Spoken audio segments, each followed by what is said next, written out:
अब चलते हैं नैमिषारण्य वन में, जहां 88,000 ऋषिगण बैठे हैं, जिनको कथा सुना रहे हैं सूत जी। और इन 88,000 ऋषिगणों में जो सबसे बड़े ऋषि हैं उनका नाम है शौनक ऋषि। इसीलिए सभी को शौनकादि ऋषियों के नाम से संबोधित करेंगे। तो शौनकादि ऋषि यहां पर सूत जी से पूछ रहे हैं कि प्रभु, अज्ञान ध्वांत विदवंशा कोटि सूर्य समप्रभा सूताख्या ही कथा सारम मम कर्णे रसायनम। वो कह रहे हैं कि हम अज्ञानी हैं, पर आप में एक नहीं दो नहीं करोड़ों सूर्यों के समान ज्ञान रूपी प्रकाश है। तो हमें बताइए कि कलयुग के जो जीव है उनका कल्याण कैसे होगा। सूत जी बताते हैं, काल व्याल मुख ग्रास त्रास निर्नाश हेतवे श्रीमद् भागवतम शास्त्रम कलोकिरेन भाषितम। काल व्याल मुख ग्रास, काल एक सर्प की तरह है जो सबको अपना भोजन बनाते हुए आ रहा है। सबकी आयु निश्चित है। कहते हैं कि एक बच्चा जब जन्म लेता है वो बड़ा होगा कि नहीं होगा, इसमें संदेह है। बताओ, संदेह माने डाउट, तो संदेह है। ध्यान से सुनिए प्रश्न।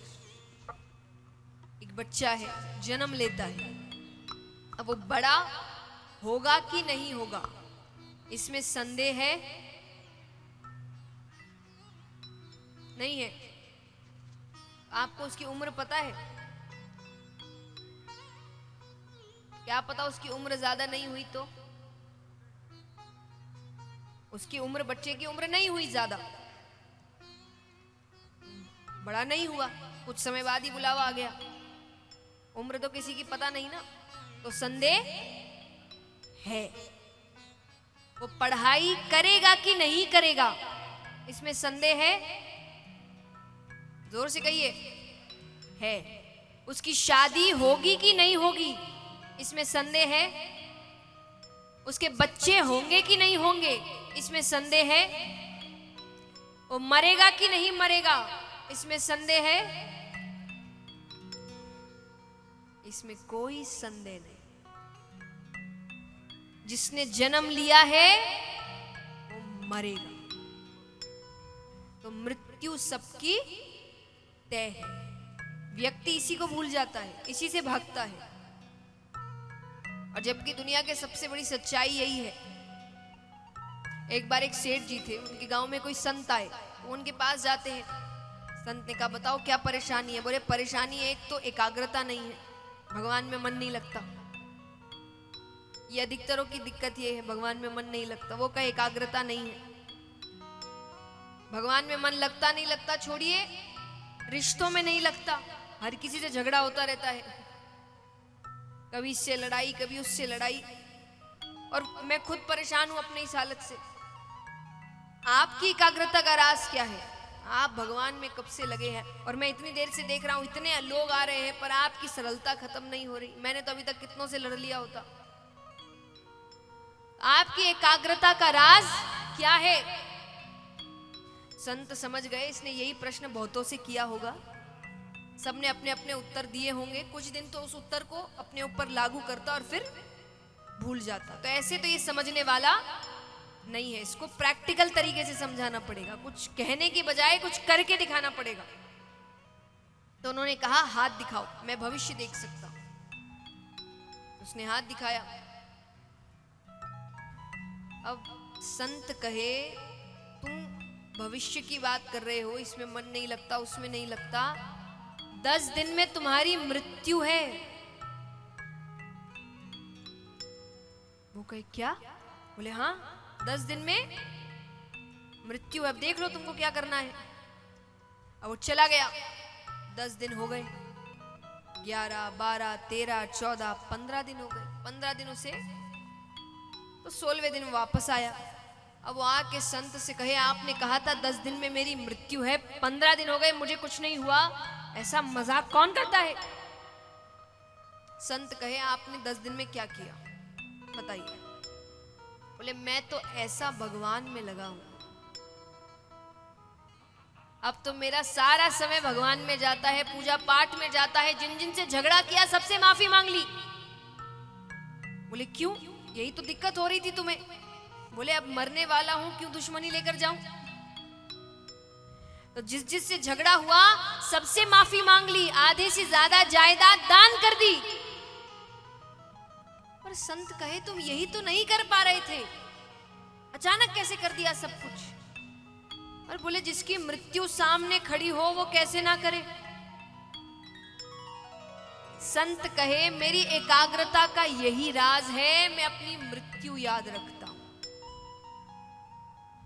अगले पल क्या हो जाए, कब बुलावा आ जाए, किसी को नहीं पता। मैं हमेशा कहती हूं कि जीवन पर भरोसा तो कोई मनुष्य से सीखे, कि जीवन पर भरोसा तो कोई मनुष्य से सीखे, अगले पल का भरोसा नहीं है, और रिचार्ज 30 दिन का कराता है।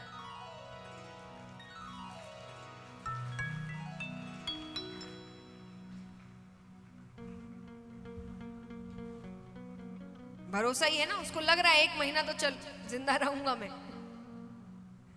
रिचार्ज 1 महीने का कराता है, इतना भरोसा है उसको अपनी जिंदगी पर, जबकि असलियत में अगले पल का भरोसा नहीं है। और जीवन में इतने बड़े बड़े फैसले भविष्य पर छोड़ के रखे हम। सबसे बड़ी बात, भगवान की भक्ति भविष्य में छोड़कर रखे हैं। बुढ़ापे के समय करेंगे पूजा पाठ। किसी भी युवा से पूछो कथा के बारे में, भगवान के बारे में, वो कहेंगे हमारी उम्र है क्या? जब उम्र आएगी तब करेंगे। तो पक्का है उम्र आएगी? नहीं आई तो वो तो वही बात हो गई कि भगवान ने अगर जल्दी बुला लिया और भगवान कहेंगे जिंदगी भर क्या किया, हम कहेंगे आपने करने ही नहीं दिया, हमने तो सोचा था बुढ़ापे में करेंगे। और बुढ़ापे में मुझे लगता है क्या कर लोगे आप? ये तो वही बात हुई कि जब व्यक्ति जवान है, हष्ट पुष्ट है, कुछ ना कुछ करने के काबिल है, चीजों को अपने जीवन में ग्रहण करने के काबिल है, तब तो भगवान को मनाता नहीं। और जब खुद के खड़े होने की ताकत नहीं है तब कहते अब हम भगवान को बुलाएंगे। भगवान कहते अब हम बुलाएंगे। अब तुम क्या बुलाओगे, अब हमारे बुलाने की बारी है। तो उस वक्त तो हम भगवान को मनाने चलते हैं। जब शरीर साथ दे नहीं रहा, दिमाग साथ दे नहीं रहा, आंखें साथ दे नहीं रही, तब हम कहते हैं भगवान को मनाएंगे। अब भगवान को मना के कर क्या लोगे? असलियत में तो भगवान की भक्ति तब करनी चाहिए, शास्त्र तब पढ़ने चाहिए जब जवान है, युवा है, क्योंकि तभी तो जिंदगी की सारी मुश्किलें आती है और उसका सामने करने के लिए आपको भगवान की जरूरत है। तब हम भगवान को मनाते नहीं। तो वो पूछ रहे हैं कि कलयुग में कल्याण कैसे होगा? तो उन्होंने कहा कि इस पूरे संसार में अगर कोई कल्याण कर सकता है तो वो है श्रीमद् भागवत कथा। इसमें बताई हर बात, हर सीख, भगवान की हर लीला जिसने जीवन में उतार ली, उसका कल्याण हो सकता है।